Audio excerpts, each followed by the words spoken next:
there was a lot of suffering in that room.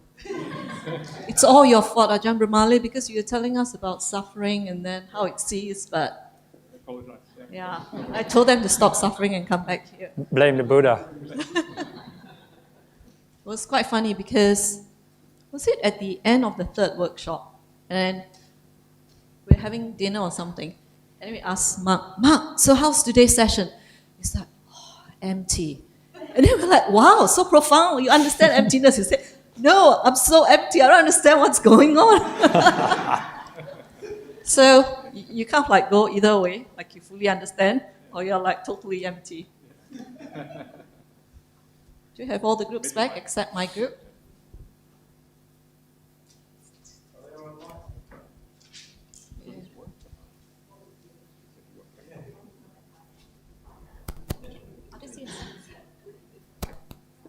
You did this? Jake, it seems like Ajahn Brahmali is not working.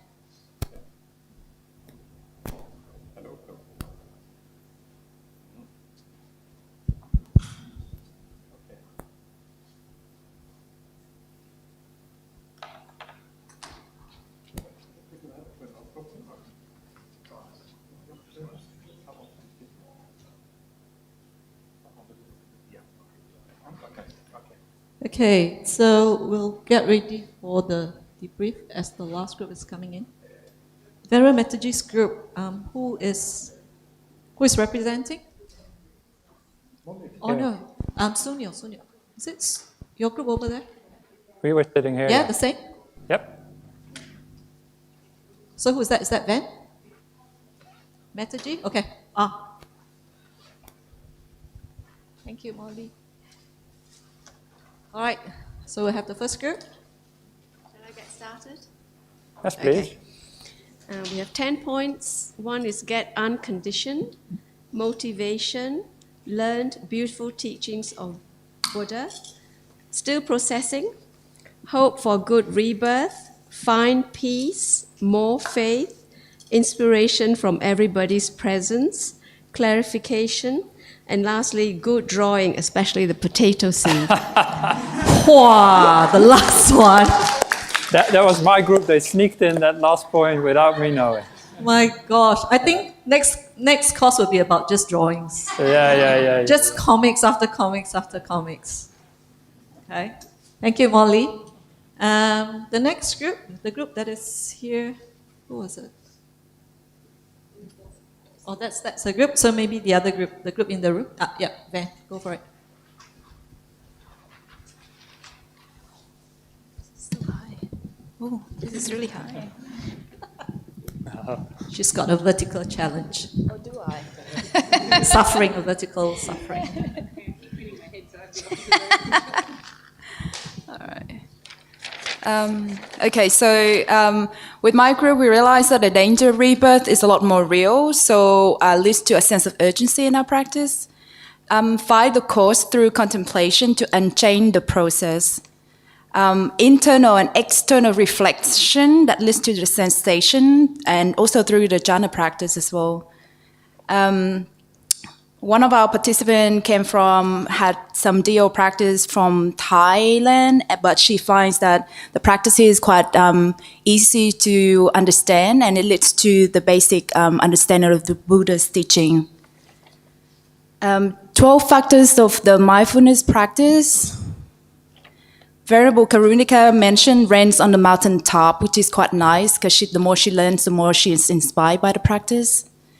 How to apply DO to our daily life, because it's really difficult to penetrate our delusions. What does it mean to be a good person? Just because you try to do the good things, but are you on the right path, or are you just being restless? A few words of inspiration from our group is joy, being patient, anatta, a sense of letting go, to slow down and simplify your life and point it in the direction it needs to go through the Eightfold Path. Thanks, Van. All right, the third group, Ajahn Brahmali's group. Oh, that's not fair. Ajahn Brahmali, how did you manage to convince a nun to actually... He's such a good note-taker. Yeah, Oh, he's the best, yeah. so that's why. It's a payback for not coming for the last 5 sessions. Okay, my group, thank you for the members' contribution. Basically, it's saying that we're clearer now, less confused in my practice. Be reminded of the concept of non-self as in a way of getting rid of the self, as staying in the bliss state where it's possible. Most of the members also say something on strengthening the right view, the view which is correct, which is right. And a member say that it strengthened my knowledge of dependent origination by listening to different viewpoints. And one of the key members say a big takeaway is a big happiness from giving big service. Guess who's that?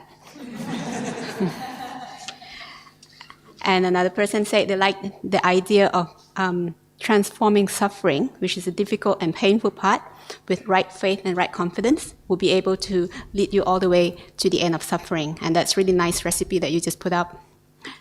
One member say to contemplate more on the nature of impermanence. A couple of us also say more rain is good. So torrential rain, possible. That's good. I'm happy with my current practice.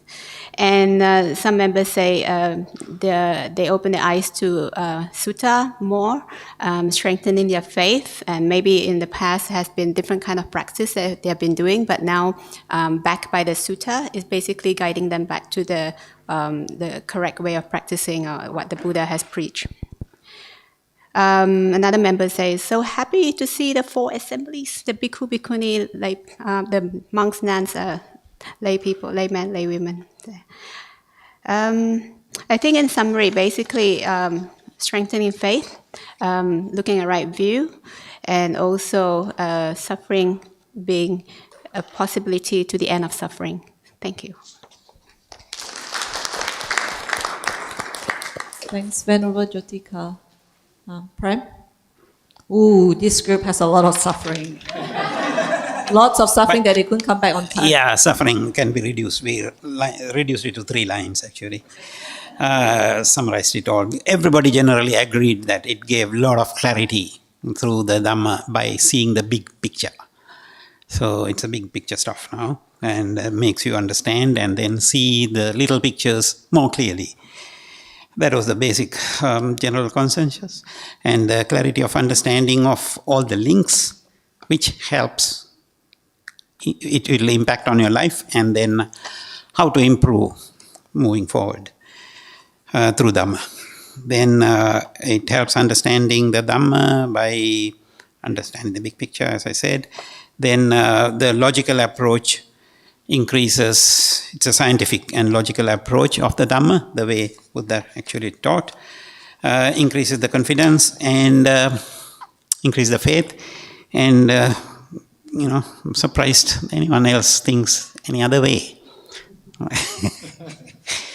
That's how it all ended up. I don't have to go through each one of them, but generally everyone said the same sort of thing. They're all happy.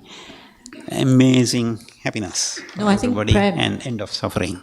Sorry. Prem, I think there was someone who was not really happy, but a little bit worried about the craving part. Yes, well, at least they understood where the craving comes from and how to overcome it. At least that it came to the mental picture. Previously, you wouldn't even know that you are craving for something unwholesome. Now they seem to understand. Okay, this is coming up now. Let me try to do something about it. Perhaps. Thanks, Prem. Thank you. Okay, so this is the last workshop and this is the last breakout session, so you guys don't need to have any more discussions after that. But I hope this section of the workshop is useful for everyone instead of just sitting here and listening to the teachers, that we get a chance to just hear what the thoughts of the others are, on this workshop. Okay, so back to you, Ajahn Brahmali and Venerable Sunyo. Oh, sorry, Ajahn. Dukkha, suffering.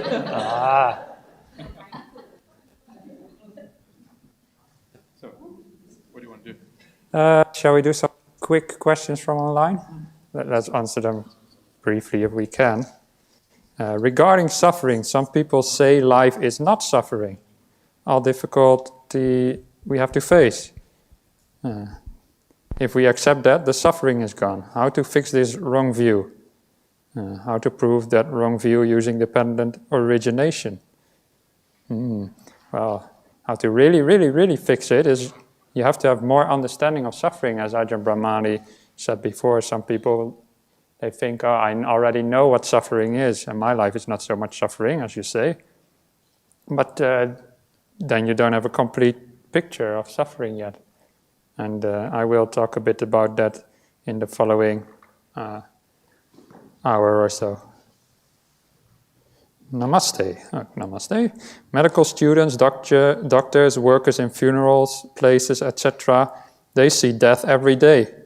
But they can behave very rudely, do ruthless business. Why? Why? I don't think they are necessarily more rude than other people. I don't think so.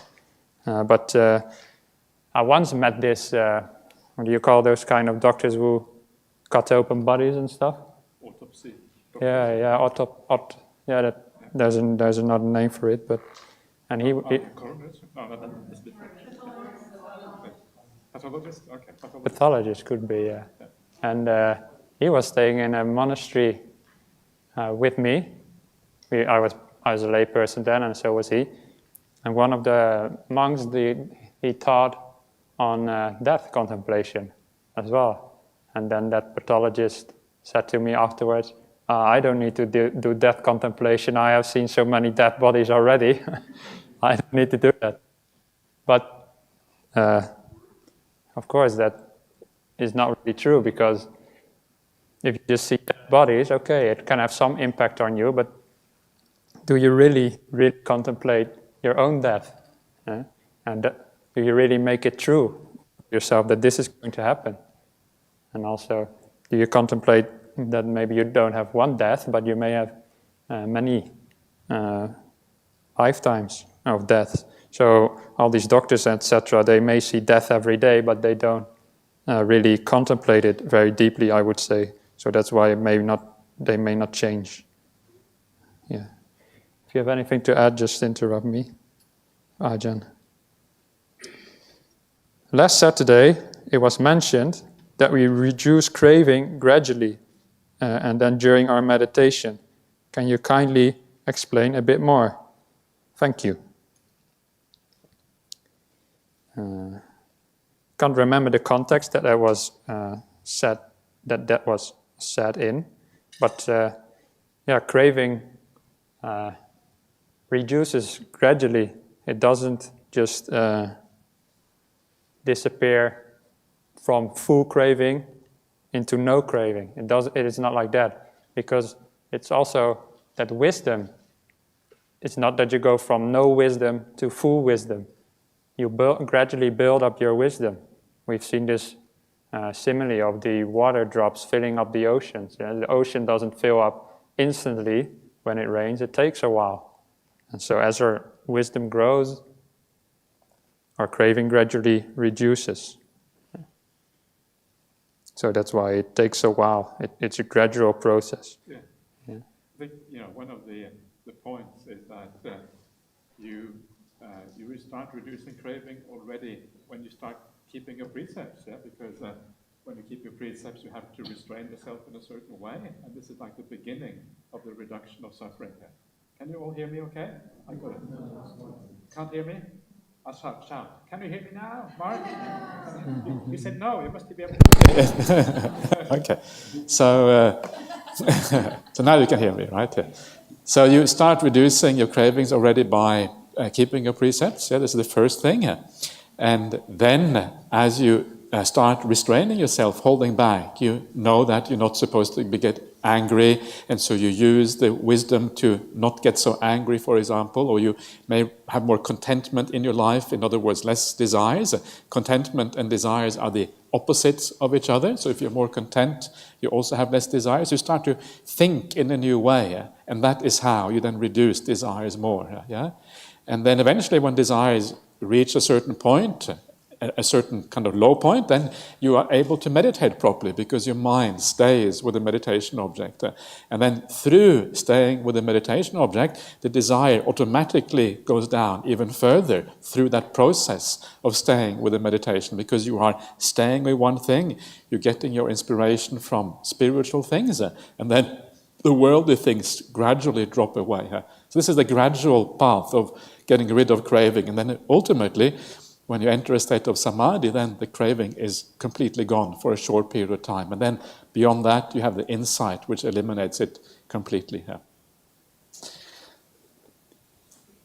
Thank you, Ajahn. Do you really exist?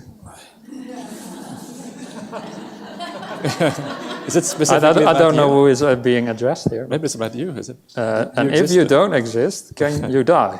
What is that then? Death. What is death then? Do you really exist? Does Sunyo exist?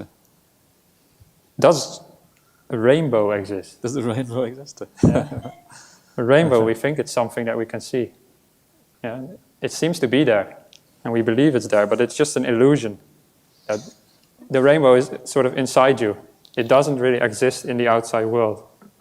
The rainbow is an illusion, and the sense of you, the sense of self, is also an illusion. Yeah? So you can ask, do you really exist? Well, not really. Yeah. The Buddha used this imagery as well. In one of the suttas, he compares a sense of self to a mirage that you would see in the desert. For example, you think you see water in the distance, but there is no water. So the way we see life is often different from the way it actually is. And this is the same with the sense of self that we have. We see a sense of me or you inside of us, but in reality, it doesn't really exist. So, depends on how you interpret the word you, of course. But if you don't exist, can you die? These questions are more of a playing with words, I feel, than it is really addressing the point. So, of course, there is death, yeah? Death is obvious. We always see death every day. Well, maybe not every day, but we know that there is death. People die. And we see animals also die. So, death exists, yeah. So, in a sense, you can die, but don't mistake this for there to be a real essence that dies. Like when the rainbow disappears, there's no thing that has disappeared. Yeah. Yeah. I think we addressed this already before a little bit with your question, Thomas. So I hope that answers the question to some extent. Yeah. Anything to say, Ajahn, on that? No, that's good. Yep. All right. Yep. Okay. I'll leave it at that for now. And then we can move on a bit. It doesn't work, yeah. Oh, it does, yeah. Yep. Okay. The magic is still going. Yeah, very good. So, back to the course. And by the way, thank you everybody for all your what you have said, the discussion, what you've learned from this. And because when I first started teaching in this setting, and I was saying things, and I didn't feel like I was making much sense, to be honest. I even said this, I think, to Ajahn Brahm or Ajahn Brahmali. I don't think what I'm saying hits home to people. I feel like what I'm saying, that they're not taking anything in, or I'm putting it the wrong way, maybe. But very quickly, after, people came up to me and said, "Oh, thank you for the lessons or the teaching. That was very helpful. And this example was very helpful. And that example was very helpful." So, what I take away from this is that maybe what I say does make sense on some level. So thank you, everybody, for those comments. Gives me some confirmation that what I'm saying makes sense, and that I'm probably living a monk's life decently well, I hope. Anyway, thanks. That's what I'm saying, thanks. So before the break, we saw this nice sutta. Well, it's summarized here, the sutta. It's not the whole sutta. The Upanisa Sutta. And I actually, before we prepared these slides, I was hoping that Ajahn Brahmali was going to introduce this sutta, because it brings you nicely from suffering all the way to the knowledge of the ending of suffering. And you could look at this being sort of like a knowledge. This is what I mean with struggling with words. It's like similar to at the top. It's like totally unenlightened person. Oh, that's my fault. Yep. I think you get the cable there. Yeah.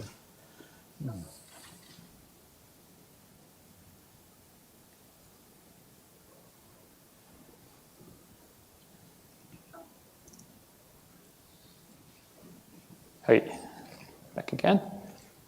You could look at this suffering as going from total stupidity to total arahantship. Yeah? And most of us are somewhere in the middle of this, I would say. Yeah, you're all here at the class, so you all have some faith, right? And many people don't even get faith from the Buddha's teaching because they never get to hear it. So we are already doing very well. We get faith, and many people said that they get a gladness from all these teachings here, yeah? And rapture, and then you start doing your meditation and you get your tranquility, etc. Yeah, so we're gradually moving down this sequence of factors. But somewhere in these factors there's a tipping point where the practice really starts taking off. Who knows where that is? Maybe you have spent some, you've been to other talks. Where would you say that here in all these factors there's a tipping point?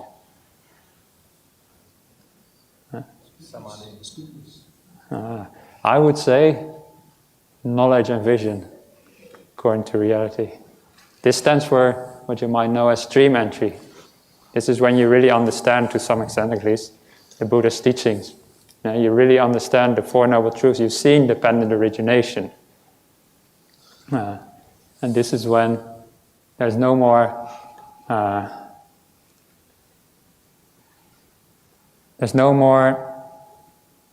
falling back in the teaching. You will only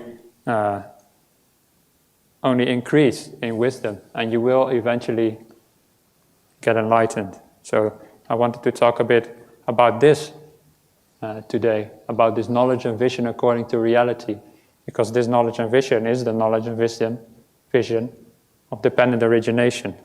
So, seeing dependent origination, that's what I wanted to talk about. What does that mean?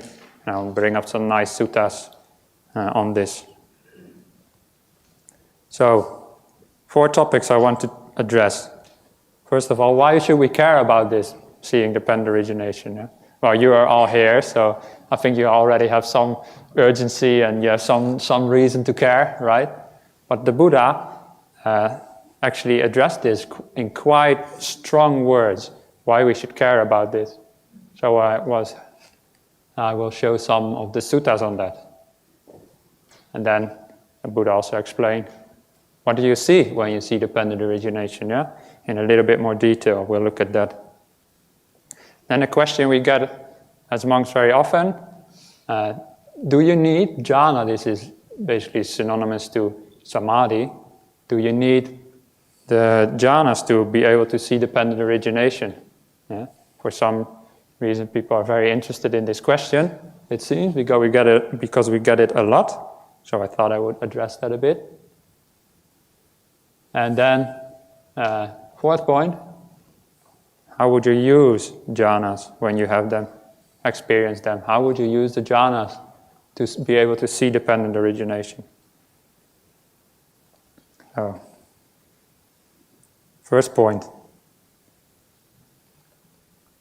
Why should we care?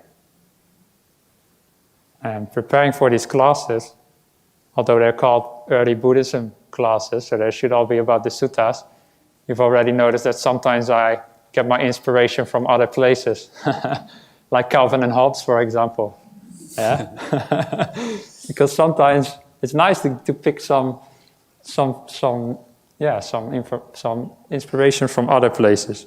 And now this is one of my biggest inspirations. It is a Dutch singer. He's called Marco Borsato. He's very famous in the Netherlands. He's like the biggest singer of them all. I don't know what is the biggest singer in Australia, but whoever that is, this is like the Dutch, the biggest, the most famous. And he had this really nice song that I always liked a lot, even when I was a young boy. And it goes like this. Well, this is Dutch. I'll read it out very quick. Yeah. This is the who understands this. So a little bit. Yeah, maybe Ajahn Brahmali a bit, because Norwegian is very similar. But I can read very quickly. Ik lig op mijn rug in het gras en een schoudermaan. Ik vraag haar of zij misschien weet waarom wij bestaan. He sings it much more beautiful, by the way. Waarom we worden geboren en dan weer gaan, maar ze zwijgt en kijkt me lachend aan. Laat me zien waar ik voor leef. Laat me voelen wat ik geef, één moment, zodat ik weet dat alles niet voor niets is geweest. It's really, really nice, I think. Because what it means, I've got it in English as well. I lie on my back in the grass staring at the moon. I ask her whether she knows why we exist. Why we get born and then we must leave again. Yeah, this is this birth and suffering, or birth and death that we've been talking about all the time. But she just quietly smiles at me. Show me what I live for. Let me feel what I give. Just one moment, so that I know that it all hasn't been in vain. I really like that. Wouldn't you like to have just one moment in your life so you know all my Dhamma practice hasn't all been in vain? Yeah? Who can relate to this kind of feeling that he is portraying here? Yeah? Some feelings, some hands. It really, to me, it makes so much sense to live your life so just to know that it all hasn't been in vain, that you're going somewhere with this. Yeah? What it means to live your life in vain is to go around in a circle all the time, go around in the circle of samsara, I would say. That is really living your life in vain, because you just get reborn and do the same thing over and over again. Yeah? And you never learn why you get born and must leave again all the time. So this is Marco Borsato. I thought I'd start with him. But the Buddha, maybe it's more inspiring for you, also has reasons to care, that you care about really seeing dependent originations. So why would you care according to the Buddha? Mendicants, is it the bhikkhus, bhikkhunis, etc., also lay people were listening to this as well.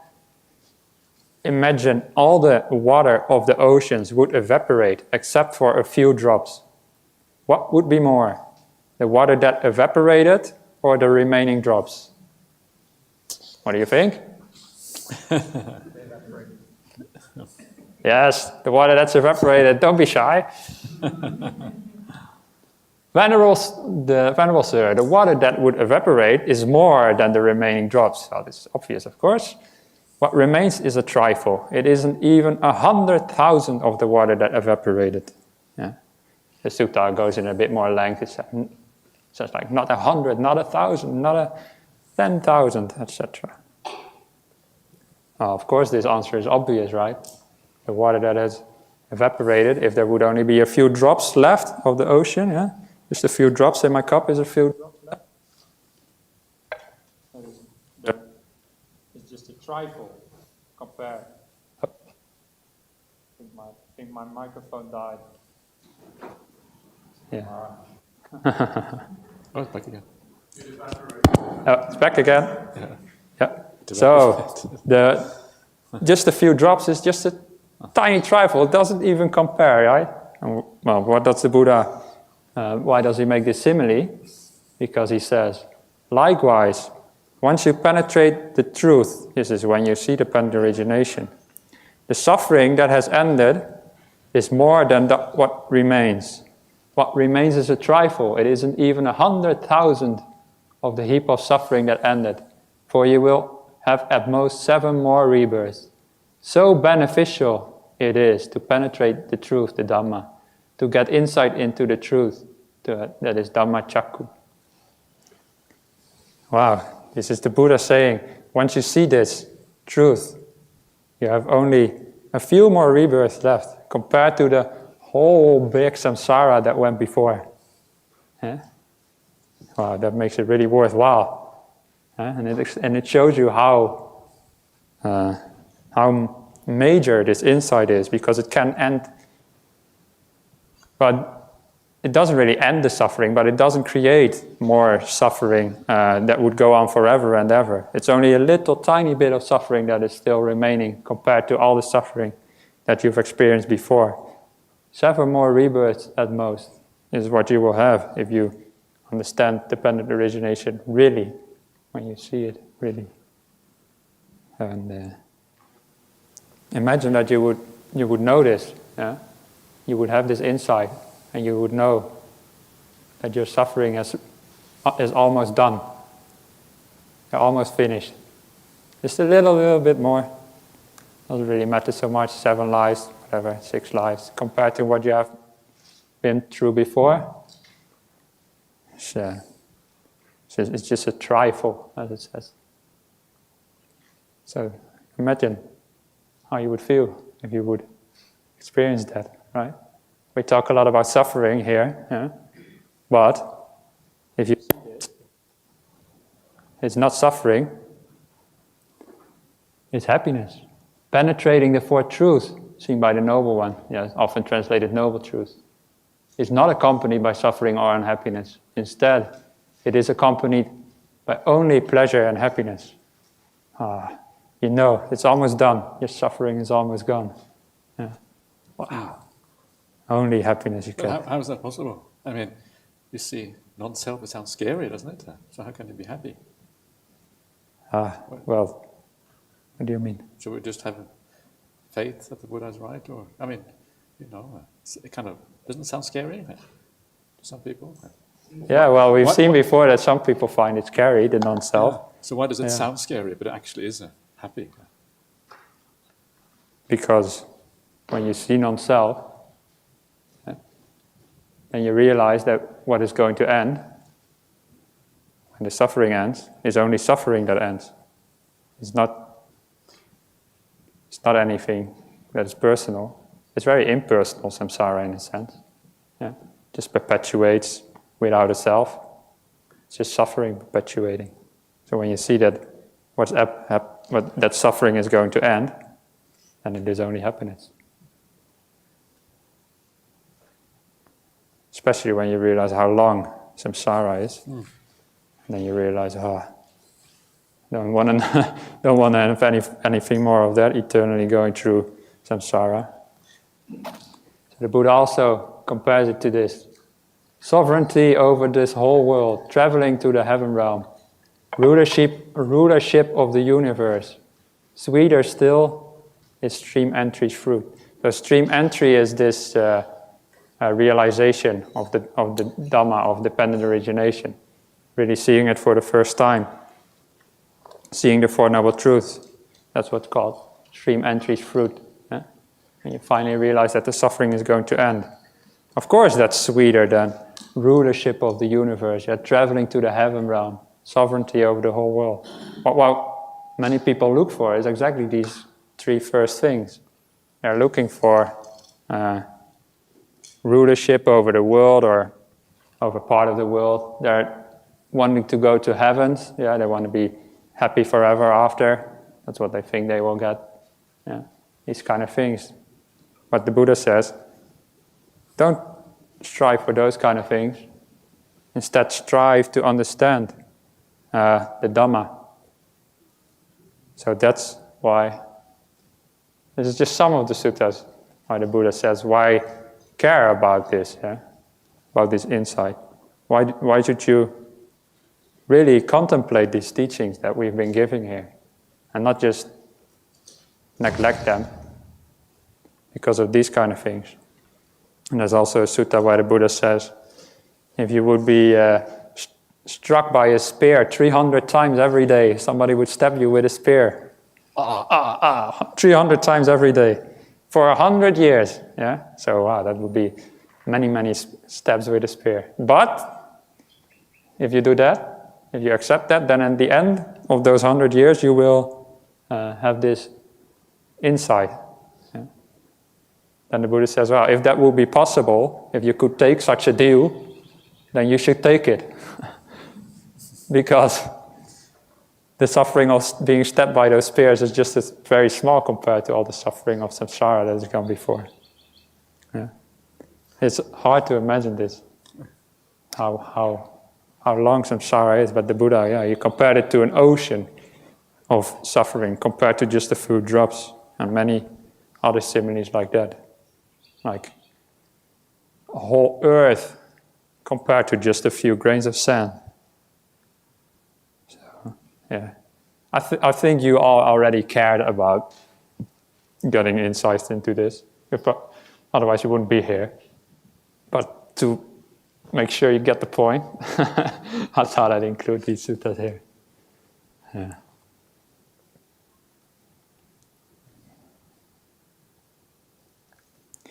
So second point, is insight into dependent origination. Or into the Dhamma. What is it? What do they see? It's also explained in the Sutas here. Well, we've seen this one before. If you see dependent origination, you see the truth. You see the Dhamma. If you see the truth, you see dependent origination.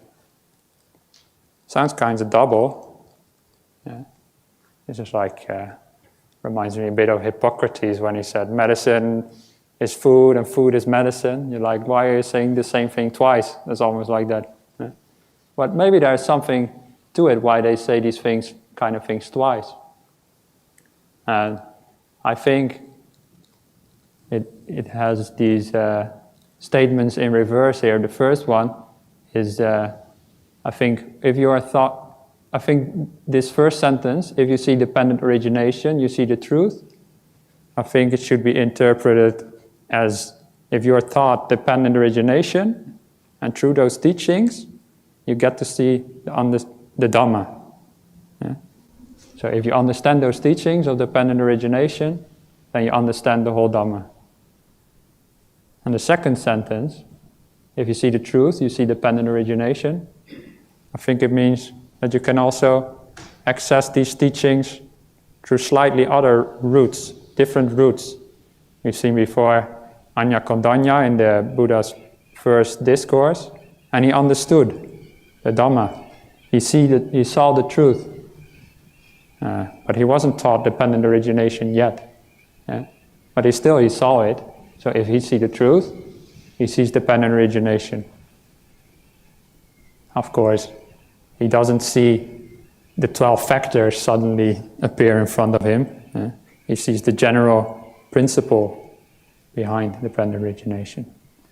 Yeah, I always like to think about the Dhamma as like a picture. It's a flash. Yeah, you see the Dhamma, and then the kind of the explanation is how all the kind of the big picture. You see the big picture, and then you have all the little bits and pieces in the picture, like the various aspects of the Dhamma. They're all part of this big picture. You see the big picture, and then you have to think about what it actually means. And then, of course, the consequences of that insight is 5,000 pages of suttas or whatever. Yeah? So it's kind of extraordinary when you think about it. Yeah. Because, of course, these kind of insight, they're not words, right? They go so far beyond words that you need 5,000 pages of suttas to try to explain them in words. Right?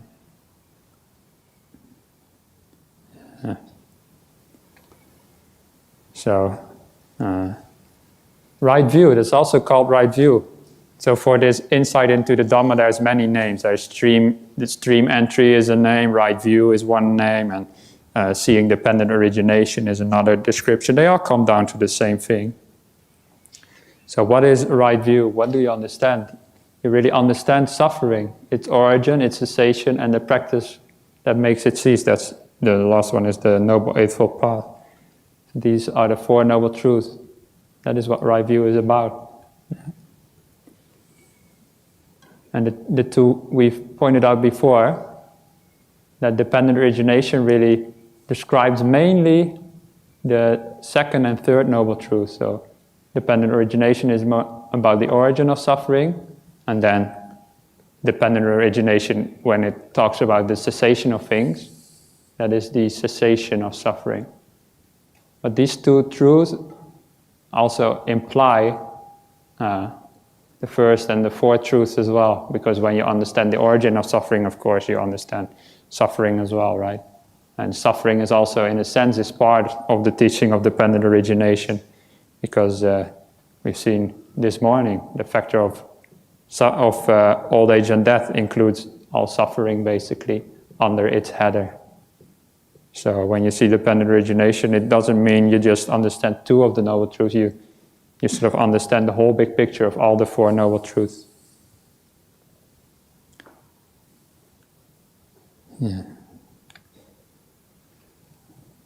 So here's the Buddha giving the first Dhamma talk to the 5 first bhikkhus.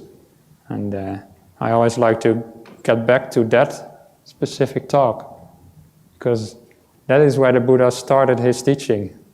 And he started teaching on the Four Noble Truths. And there's so much good Dhamma in that Dhamma talk. And it lays the foundation for everything else. And I showed this in, I think it was the first week that we all were here together. I shown how in this sutta, or in the first Dhamma talk, the Buddha explained the Four Noble Truths. And how included in the Four Noble Truths is the insight into dependent origination. Or I should say, included in the Four Noble Truths is dependent origination. And then we had Venerable Kondanya, and he had this insight. While this talk was given, Venerable Kondanya had the stainless, spotless insight into the truth. This is how I translate Dhamma Chakku, sometimes translated as Dhamma eye or something, but I think that's way too literal, yeah? You don't have a sort of an eye appearing. Eye, Chakku means insight. So he had the spotless insight into the truth. He saw that whatever originates, or whatever originated, it's all bound to cease. What does that mean? Sounds very abstract, right? And you just read this, whatever originates, it's all bound to cease. What does it mean? It's about suffering. Yeah. It's not about origination of anything random, it's about the origination of suffering. So whatever suffering may originate, or whatever has already originated, whatever suffering may come to be, it's all bound to cease. This is what we've seen before with the insight of having only 7 more lives to go. And so here, wow, this is where Venerable Kondanya, he understood that all the suffering that is going to end, because he understood not just that it originates, but also how it originates. And it originates, as we've seen in the second Noble Truth, from craving. Craving is what makes samsara go round and round. And Kondanya understood, if he just stopped craving, then he would get out of samsara. Then they would the suffering would end. And he hadn't ended the craving yet, but at this point, he had such a deep insight that it was bound to end, because he saw the problem so deeply. And when you see a problem really deeply, you're not going to perpetuate that problem, right? When you really understand that you're only harming yourself by craving, then it's only a matter of time that craving will end, because you see it makes no sense. Why? Why would you cause yourself suffering? Yeah. So it takes a while from this insight for the craving to finally cease, because you still have all these ingrained patterns, habits of craving, which can be quite strong. But at least on some level, on the level of you understand that this craving is the cause of suffering, is what underlies suffering. Yeah? Or if you look at dependent origination, you could also say ignorance or delusion is what underlies all the suffering, is what perpetuates samsara. May I irritate you a little bit? Yeah. Is that okay? So, so it says that whatever originates will cease, but what about those things that don't originate? Will they cease too? What are things that don't originate? You tell me. You have my, what is it? It doesn't say anything about things that don't originate. So are there such things? Can you say that again? I'm just asking a question. Well, this saying says that whatever originates will cease. But what about things that don't originate? Well, as I said, I think this is all about suffering. Yeah, so suffering is something that originates. Yeah. But maybe there's things that don't originate. But first of all, this insight applies only to in this case, only to Venerable Kondanya himself. Yeah. So when a stream enterer has the insight, whatever originates is all bound to cease, only applies to themselves. It doesn't mean if you have that insight that everybody's suffering is going to cease. That would be great. The Buddha had the insight and now we all don't have to suffer for it. Yeah? But that's not what it means. It means whatever originates in his own experience, or in her own experience if it is a lady, that is all going to cease. All the suffering that they might still experience, yeah, whatever might originate, that is going to cease. Or for example, you could say the body is suffering. Right? The body has already originated, but that's bound to cease, and the same for the mind as well. So that's one point I would say. Another thing, there's also things like the Dhamma, for example, which is not originated, because the Dhamma is, you could say, the Dhamma as in, for example, the truth of impermanence or the truth of non-self. These things are, you could say, eternal, but so they don't fall under whatever originates. Yeah. It's interesting because when you look at that statement, it kind of looks incomplete. It doesn't seem to be saying everything. Whatever originates will cease. It seems to allow the possibility that there's something which does not originate and therefore does not cease. So this is the kind of eye of stream entry. But it seems to me that the statement itself doesn't have, it doesn't actually express the full insight, because the full insight is that actually, in reality, there is nothing there which does not originate. Everything actually originates. Sabbe sankhara anicca. Yeah. So it's kind of it's fascinating because this is one of those core things that you see many places in the Sutas, but it doesn't seem to express fully here that particular insight, which is kind of I've always been a bit puzzled by that and why that is the case.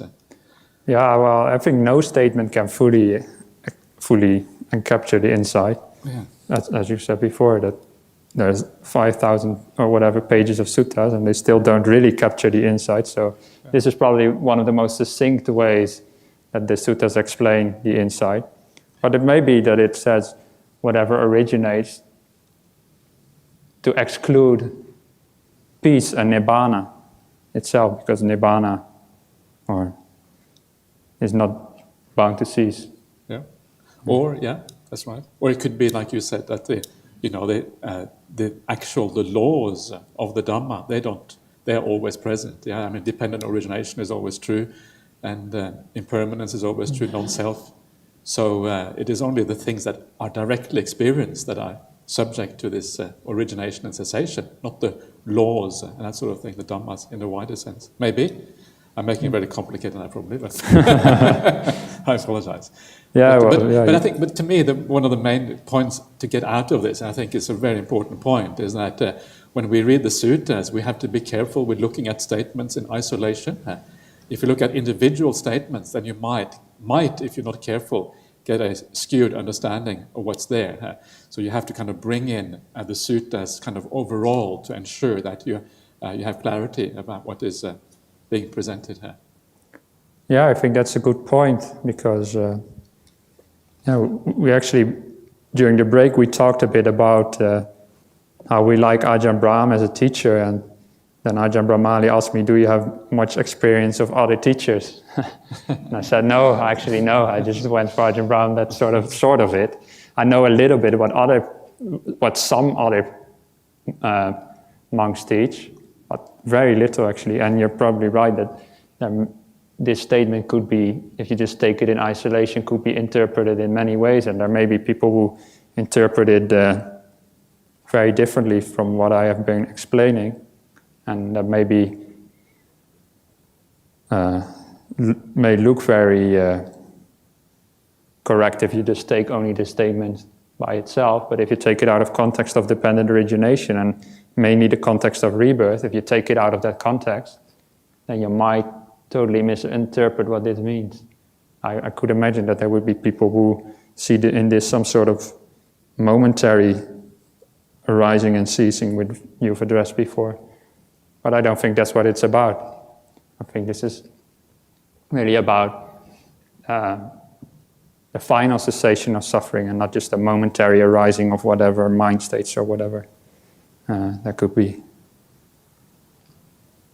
I don't know if that makes any sense. Maybe I'm imagining what other people how they may interpret this, but I think I've seen that a couple of times, like some momentary origination and cessation, but I don't think that's what this statement is about. It's really about the bound to cease means the ending of samsara for that particular person who has this insight. So thank you for that comment, Ajahn. And actually, I agree with that. We have to see these things in the wider context of the Sutas. And that's exactly what I hope to do with the following sutta. As a noble disciple is often, not always, but is often another way of describing somebody who has this insight into a dependent origination, also called a stream winner, as we've seen before.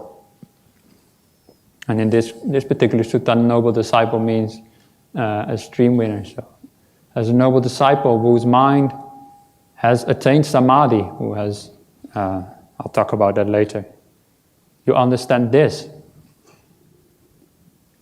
Samsara has no discoverable beginning. You can find no start to transmigration, to roaming around, blinded by ignorance and tied to samsara by craving. You know, it's really a deep insight. You know that you've been going through samsara for eons, basically, but you can't find the beginning because it's so long. Your mind doesn't go so far back in time that it can find an actual beginning, but it goes far back enough that it knows, wow, been doing this forever. Yeah? And of course, this samsara going around, blinded by ignorance and tied to samsara by craving, that is the insight into origination of suffering. The craving here and the ignorance there, they are what we've seen in these 6 weeks, which we've repeated again and again. They are the reason for suffering in the end. They are what lead to suffering. So you understand? Been going around and around, blinded by ignorance, blinded by delusion, you could say, and tied by craving. Because of that, you've been going around and around forever. That's the origination part of that. But, luckily, you also have another insight. But the total fading away and ceasing of this dark mass of ignorance, this dark mass of delusion, that is what is peaceful and sublime should be in either. That is the stopping of all willed acts, the giving of all acquirements, the ending of craving, fading away, cessation, extinguishment. What is peaceful and sublime is the cessation of suffering, the extinguishment of suffering. And you understand that as well, because you realize that this craving, samsara wasn't perpetuated by a soul or something. Yeah, if that would be the case, if there would be a soul or an essence, a self inside of you that would go through samsara, then how could it end? Yeah, because that soul that would just keep going and going and going. But the actual reason for samsara is this craving and ignorance, and those are kind of things that can cease. So you see that it will all cease. So that's what this cessation truth is. So I think here is explained in much more detail the kind of insight that Venerable Kondanya had into dependent origination. And this is just one of the suttas where it's explained in a bit more detail. Shall we do a break? I think it would be a good point here. Absolutely. Okay.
So, if there are any questions or comments, please find the microphone.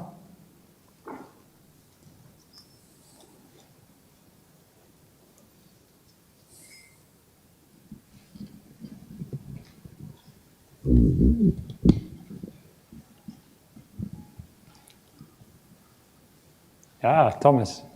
On that list you had of the path of cessation, I would have thought the point of no return was a lot earlier, at faith. You mean the... Dependent cessation, yeah. This faith, list? because I remember Ajahn Brahmali was giving that, telling that sutra about the 31 assassins trying to kill the Buddha, the one hired by Asajat's prince, what's his name? Ajatasattu. Yes, Yeah. and Devadatta. Devadatta, yeah. Yeah. Yeah. And he's saying, when they heard the Buddha speak, then they came on the path of stream entry, but not the fruit of stream entry. And he explained that then, when you're in the path of stream entry, it means in this life you'll actually reach the fruit of stream entry, whether you like it or not. You're done, you're finished. So I would have thought like the tipping point is not the fruit of stream entry, but the path of stream entry. Yeah, technically, but I would say those are so close together, especially in the whole context of samsara, that often they are not separated in the suttas from each other. There's only a couple places where it really makes a distinction between path and fruit. Doesn't even call it that, I think. And even in those few suttas, it's not explained in much detail exactly what it means, so I don't tend to give that too much of an importance.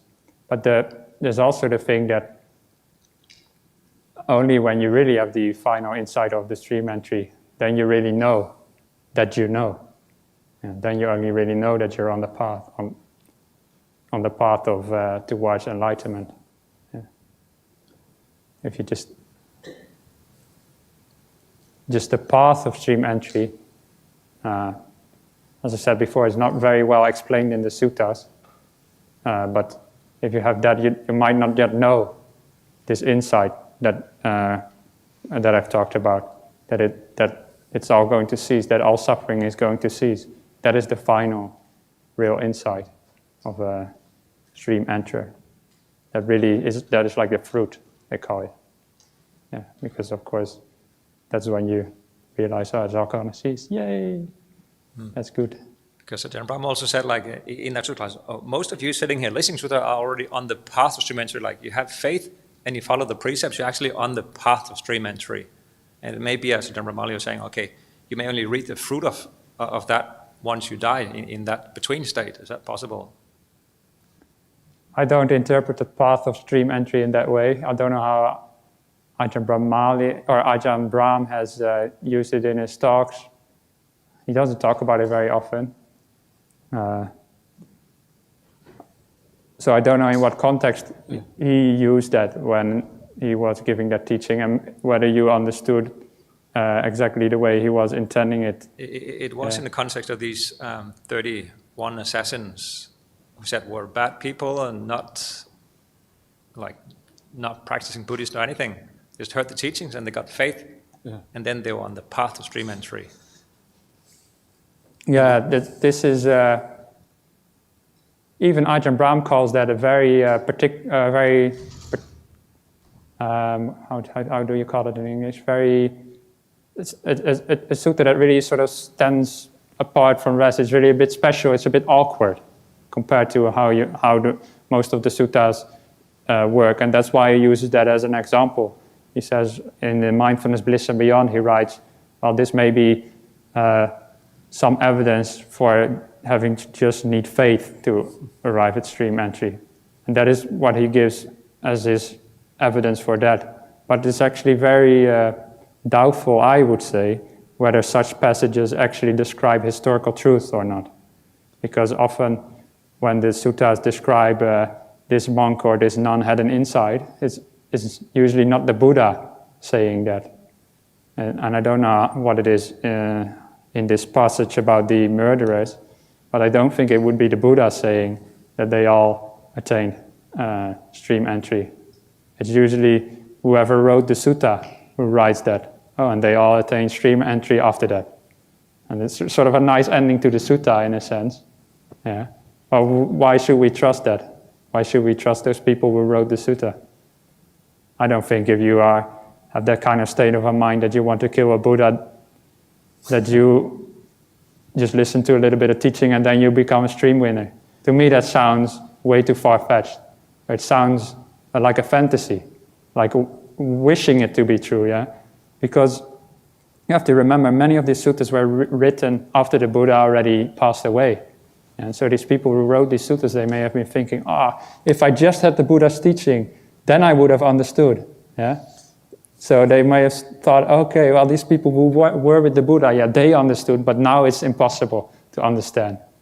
If you see that even nowadays, some people say, you can't understand the Dhamma anymore, it's dead, the Dhamma is dead. And they probably already thought it at that time, and then you get these fantasies like, in the time of the Buddha, even if you were a murderer, you would have understood. So I think those kind of passages don't describe historical truth. It takes much more to actually attain a path of stream entry. It takes, as we will see later, it takes samadhi. Yeah, it takes jhana. Without jhana, I would say it's impossible. Yeah, that's what I would say.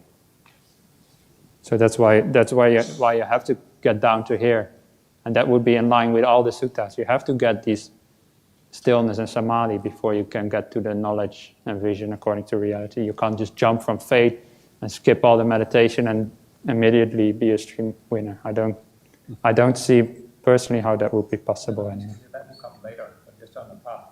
Yeah. I think what is happening there is that Ajahn Brahm is sort of saying, well, if this story is true, yeah, I mean, we don't know if it's true. And I tend to agree fully with Venerable Sunyo that I don't think this is a real story, real truth. But if we assume it is true, then how can it be true? And then that might be the most likely explanation, Ajahn Brahm gives. So he's kind of starting with the assumption that it's true. But I think that itself is a very doubtful assumption. I really don't think so. You have to make a distinction in the suttas between what is the word of the Buddha and then the stories and the narrative. The Buddha didn't write the narrative and the stories. It was written by other people a long time after the Buddha passed away. The actual word of the Buddha is more reliable recording of real Dhamma than all these narratives and stories. Yeah. Yeah, especially when it concerns stories about murderers and things like that. There probably were people who were trying to murder the Buddha, but whether they all got enlightened or not, that seems doubtful to me. There's more questions. Oh yeah, there's more questions. Venerable Sunyo. Venerable Janti. Ajahn Hasapanya, when she gives her reflections, mentioned that a disciple may have heard one single line, one teaching, a snippet of a teaching from the Buddha, and they attained Nibbana. But how she explains it is that this is actually stream entry, let's say, because that's what we're talking about now. It's actually lifetimes of cultivation of practice. These people have been cultivating and their good qualities and keeping their precepts for lifetimes to get to that stage, even when the Buddha was present, to hear just one line and then see the truth. So I guess in some of the stories of lay people even, or monks for that matter, disciples of the Buddha, if they had the conditions, the previous conditions and the practice, it is possible. Yeah. I fully agree with that. If you have the practice and the conditions, and you're ready to understand the Dhamma, then maybe one teaching would be enough. Yeah, so I fully agree with that. But the story we were talking about were like murderers and people like that. Would they have all the right condition to understand the Dhamma after a single line?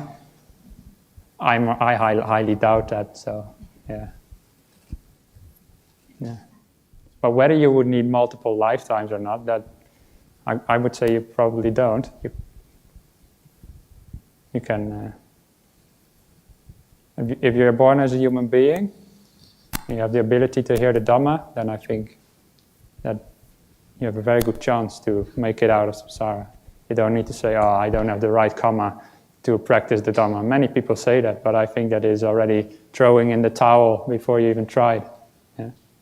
First of all, you don't know what your past karma was, but also I think just the karma to be a human being is already such good karma that you can take it from there. You don't need lifetimes of practice, I don't think. It doesn't say anywhere in the Sutas that I know that you need so many lifetimes. Yeah? Doesn't say it anywhere in the Sutas. So coming from the context of the early Buddhist texts, which we've been trying to do, there's not really any evidence that you need many lifetimes of preparations. Seem to be people who just did it in one life, all the way from being totally new to the Dhamma to full enlightenment. So anyway, looking at it like that gives me a lot of inspiration anyway. I just want to find out, when you see the world according to reality, how the three characteristics come into it. Certainly we've been talking about suffering. So I'm just wondering, I've read some literature which says sometimes people are more strong in one of the characteristics than the other ones. Yeah. And therefore they might be more able to see impermanence as opposed to suffering or non-self. Or do all three of them fruition together? I think it's a bit of both. Some people, they may be more drawn by one of the characteristics. They may speak to them more, and it may sort of drive their practice and insight more than the other characteristics. But in the end, you will have to see them all to a full extent. You can't just say, oh, I understand suffering fully, but non-self I don't understand at all. If you would say that, then you still don't understand suffering fully either, because the three really go together. Yeah. But I didn't want to go into too much detail of that, because that would be a whole different workshop, I would say. So that's why I just focused on suffering. Yeah, I guess as a layperson, sometimes we imagine what it's like. I guess even the Sangha sometimes may be unable to tell us exactly what it is. So it's like you look at some of the descriptions of it, and so you can only imagine. Yeah, so I was actually questioning, shall I explain the inside, what you see? Because you might wonder why. Explain that. Yeah, I'll see it when I get there, that's what you could say. But then I realized that the Buddha and the Sutas, they actually explain these things, so there must be a reason for it. Yeah, it can drive your practice, because when you have some sort of idea of what you see, then that directs your investigation into that direction. So that's why I think it's important to some extent to have some idea of what this insight is. And also I wouldn't make a distinction between Sangha and lay people, because these insights are possible regardless of Sangha or lay people, male, female, whatever. Yeah. Thank you. I also think that these are things you can use in a practical way. Yeah, there's one thing is the deep insights that you can have. And the deep insights are, it comes at the end, towards the very end of the path, but you can use all of these things in a preliminary way. That's what I really would recommend people to do. And how can you use these in a preliminary way? Well, the idea of impermanence, death contemplation, is a classic example of contemplating impermanence, right? That's how it works. Or impermanence in your life just means that things change in your life. People die, you lose things, and all of these kind of things. The world goes funny and all of that. All that is impermanence in practice. And often the most powerful way of using these characteristics is to make it practical like that, so that you really it means something to you straight away. Yeah, death means something straight away to us. The world going down the drain, the world going to the dogs. Oh no, the world is going to the dogs. Yeah, we want it to be for human beings as well, not just for the dogs. Yeah, and so that kind of thing. Yeah, or the idea of non-self. That idea of non-self you can use to overcome anger. Yeah? Because you know that people do things because of their conditioning, because they are programmed from the past. They're not really trying, they're not actually voluntarily doing bad stuff. It's that they can't help themselves because the conditioning is so strong. That is an application of non-self. So this is the initial way of using the three characteristics in a very practical way to actually enhance your path. So make it practical. Yeah, this is the beginning. And then down the path, like Venerable Sunyo says, it's also good to have the view that comes further down the path when you expand that insight into being more all-encompassing and you see this truth more fully and completely. Thank you. Nanda, is it okay if I move on? Yes, Ajahn. Because I want to Okay. still do this third point before we have our break, and I'm not sure if I'll be able to say what I would like if we do more questions. So, sorry, but maybe later. So the third point I would like to discuss is this question: do you need the jhanas, or do you need, as we'll see, that is synonymous to right samadhi? Do you need those kind of deep meditation states to be able to see dependent origination? As I said, this question seems to be very prominent among people. But first of all, I would wonder why this question is so prominent. Why do people ask this question? Yeah, it's almost when people ask me, "Oh, do you think you need jhana to be able to see the Dhamma?" It sounds to me like they're looking for a shortcut. Like, okay, well, if I don't need jhana, then I will do whatever else I need to do, only read Sutas or whatever. I don't know what they think they will do, but it seems to be like looking for a shortcut. But to me that doesn't really make sense, because when you do these really deep meditations, they result from your ability to let go. And so we'll see later, you'll let go of the whole world of the five senses, your sense of self, your sense of control. You let go of so much. Yeah? And the same is true for when you attain the path of stream winning. This also comes from letting go. You let go of a lot. Yeah? The sense of self, you let it go even much stronger than with jhanas, in a sense. And you let go of the six senses. And so if you don't ask your question, do I need jhana first?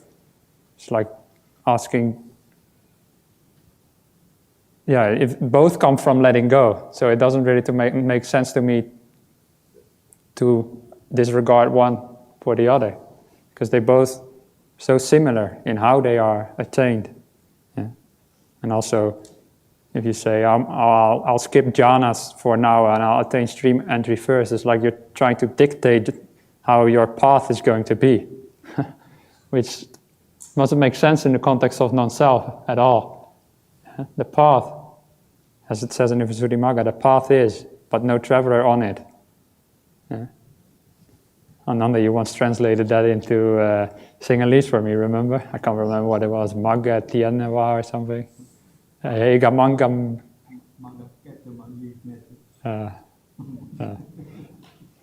I'll practice that later again.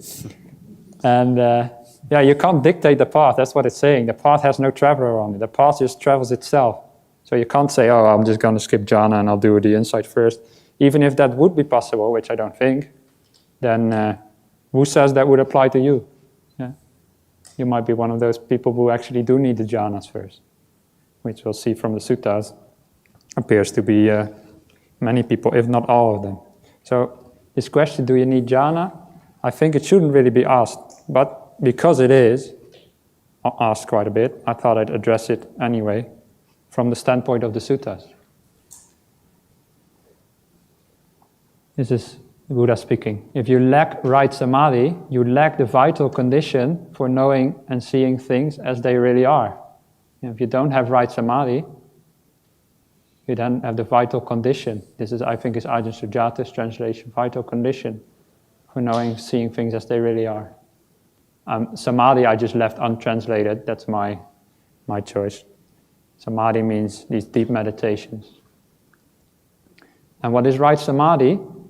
Then the Buddha explains these jhanas. And if you want to know more about the jhanas, I definitely recommend going to a retreat by Ajahn Brahm or reading the book Mindfulness, Bliss and Beyond. But this is the Buddha here speaking, who explains it very well, of course, as well. After you withdraw from the physical senses, that is like the five senses, that is the seeing, hearing, smelling, tasting, and the body. And unskillful states is like the hindrances to meditation. Then you enter the first jhana, where there is rapture and pleasure caused by the withdrawal from these five senses and these hindrances, to which the mind moves and holds on. This is the vitaka vichara, the mind moves and holds on to this. So when you really meditate deeply, then your body starts disappearing. And maybe you have all experienced it to some extent. Yeah? You get more, as it said in the first text that I've shown, when you get this happiness, then that leads to samadhi. And this happiness is a mental happiness. And because your mind becomes so happy and becomes so joyful, that's what you start to focus on. And you focus on it so much that the mind is not interested anymore in the five senses. And these start to drop from your awareness. Because the mind is just not attracted to them anymore, because the happiness, the mental happiness is just so much more powerful. So when the five senses truly disappear from your awareness, then you enter the first jhana. This is when, for those who know, I'm struggling. In how much detail shall I explain this? Because I know many of you have been coming to these classes for such a long time, and you've all heard Ajahn Brahmali talk about jhana, and he can do it much better than me. So I thought I'd actually have Ajahn Brahmali explain it himself.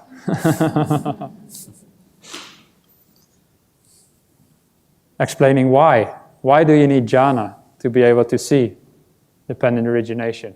And this little extract from his book, Mindfulness, Bliss and Beyond, I thought had so much in it that I just had to quote it verbatim. After a recent experience of jhana, one has the superpower mindfulness that is capable of holding any object of investigation motionless for long periods of time.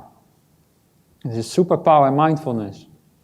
After you come out of one of these meditations, the mind can become so strong and so focused. It's like this is a very bad analogy, but when I take off my glasses, I'm nearsighted, so I can't really see your faces very well. They become very blurry. When I put on these glasses, I can see much more clearly. Yeah, this is why I wear these glasses, just so I know that you're not falling asleep. That's the only reason.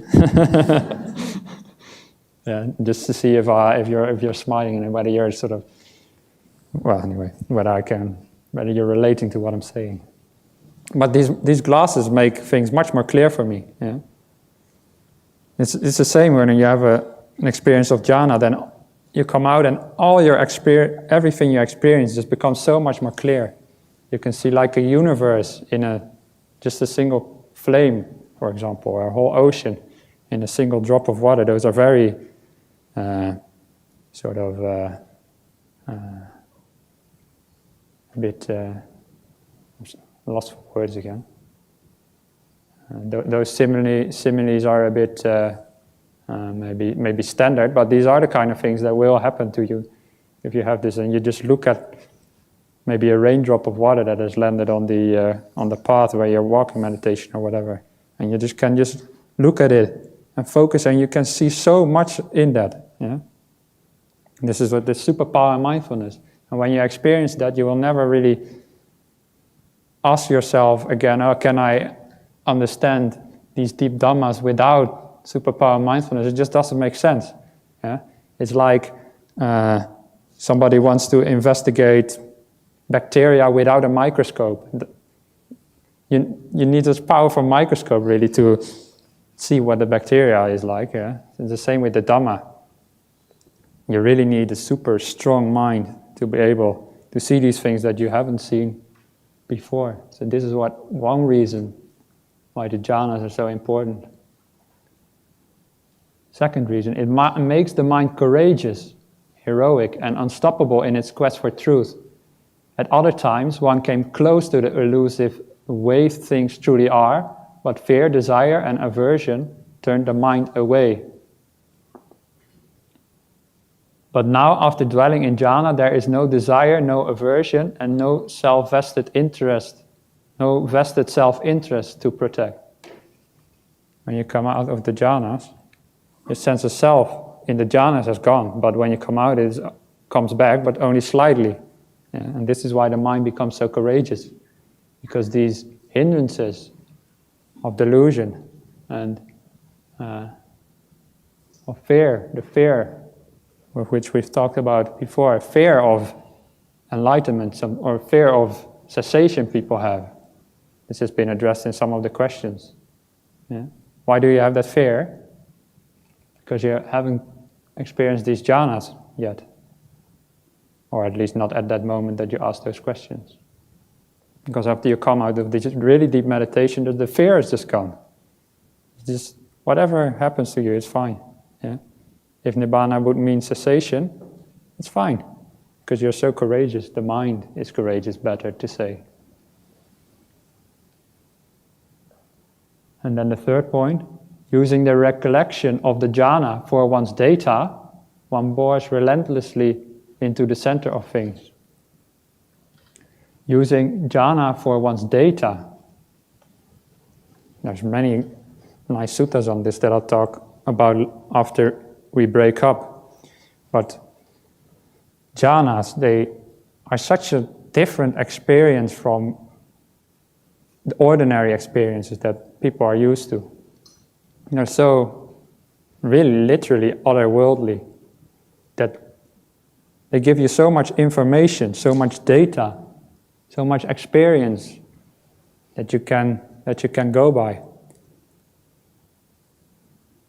If you hear the Dhamma and you just hear the words, and you can apply it to some extent to your life, yeah? So your life is your data, but you don't really have this really, really deep data that really gives you a real sense of the Dhamma, of the non-self and of the impermanence and of the suffering. This is what the jhana can really do. Give you the information. And I will talk mainly about this point about data. I will talk a bit more after the break, how you can use the data of jhanas, and how you can use that to reflect on dependent origination. Yeah. And to give you a little simile on why data is so important to understand Nibbana, I will talk a bit about my birthplace. So my birthplace is in the Netherlands, and where I was born was in a little town called Hoek van Holland, which is near the city of Rotterdam. And there is a canal there, and there is lighthouses there, and there is a dike there. Wherever you live in the Netherlands, there's always a dike somewhere around. Yeah. And there is a waterway and a beach. Do you have got a clear picture now of what my hometown looks like? No. Yeah. But if I show you this, well, it's a bit small on the projector, unfortunately, but then you would see a picture of my hometown. My parents, they live somewhere over there. That's where I was born. And now you get a much clearer idea of what my hometown is like, right? Yeah. I've been there. I know exactly what it's like. But if I try to explain to you, just in words, what my hometown is like, my old hometown, then you don't understand. It's too unimaginable, yeah? But a picture, as they say, is worth more than 1,000 words. And now we have the Buddha talking about Nibbana, explaining Nibbana in the Sutas. Yeah? He has the text. He says it's like this, it's like that. You hear the words, but you don't have a picture. You don't have, maybe some of you do, but what is often lacking for people to understand the Dhamma is they don't have a picture that sort of shows them what Nibbana is like. Yeah? And this picture is one of the jhana experiences. The jhana experiences, they give you so much more clear vision, like this picture gives you so much more clear vision of my hometown than the words could. So jhana gives you a much clearer picture of what nibbana is like than just the mere words could. Of course, it's still not the same. This picture is not the same as my hometown, and the nibbana is not the same as the jhanas, but very close together. Yeah? The jhanas are also called sambodhi sukha, happiness of enlightenment, or happiness that is like enlightenment.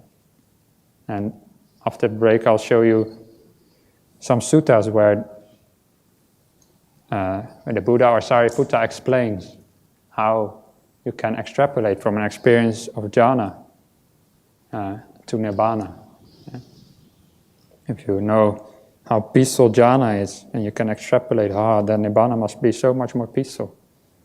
And that is when you can start to understand these things. So that's what I'll do after the break, is to explain how to use the jhanas, how to use them as for data, and then mainly in the context of dependent origination, how to use the jhanas to reflect on those factors of dependent origination. And that may seem far-fetched to some of you, like, oh, I will not experience that, I don't know what a jhana is, but in these talks we are sort of preparing you for later, for when you do experience these kind of things. And then you might remember what Ajahn Brahmali and Sunyo, what they have said, and what the Buddha has said. And then you may remember those texts and those explanations. And then you may apply that, and then you may understand. So don't worry if this all seems far-fetched. Maybe one day it won't. So I think we should stop it there. And then we'll see each other after the meditation. Okay.